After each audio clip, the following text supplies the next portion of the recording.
Democritus says with respect to Adam, it's obviously a form of pluralism, and he thinks that everything is composed of atoms, and we mean atoms in basically the sense of atoms, right? Very microscopic, invisible, fundamental constructs of existence.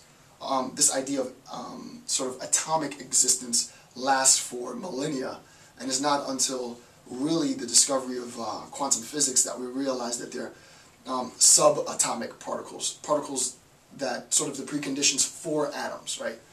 And now even those subatomic particles have subatomic constructs. So what we're realizing, what we're recognizing as we advance in our scientific understanding is that there's an enormous universe of sort of quantum, super small, nearly invisible existences that serve to buttress real, quote-unquote, existence, physical existence. So Democritus does away with Anaxagoras' conception of the mind, right? He's not really talking about mind per se. He attempts to explain the existence of everything in the universe in terms of just soma, in terms of just physical substance, in terms of just matter. This becomes known as materialism, right, or physicalism, basically interchangeable for the most part. And as the last of the Presocratics that I'm going to describe, Democritus, sort of, his idea lasted all the way from the Presocratics through the Middle Ages into the scientific Enlightenment era, and has only recently, within the last maybe 300-400 years, been challenged and proven to be false, right? So I mean, this is a it had been a very solid sort of ontological argument for the existence of things. His account, Democritus' account, wouldn't have been possible without Parmenides and Zeno's critique of monism, and Parmenides and Zeno's critique of monism wouldn't have been possible without monism. So that the thing that I love most about philosophy is that there's always a narrative, and you can understand how we transition from monism to skepticism to pluralism.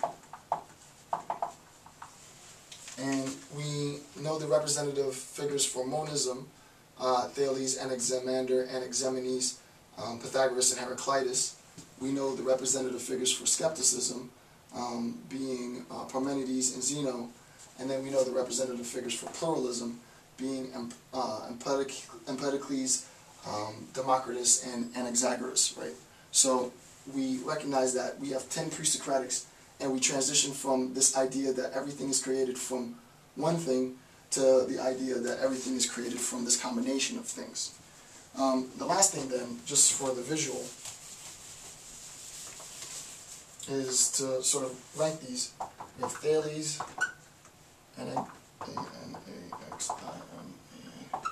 Thales, Anaximander, and Anaximenes, Pythagoras,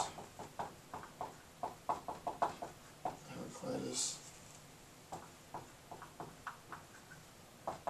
Parmenides, Zeno, and then Empedocles, Anaxagoras, and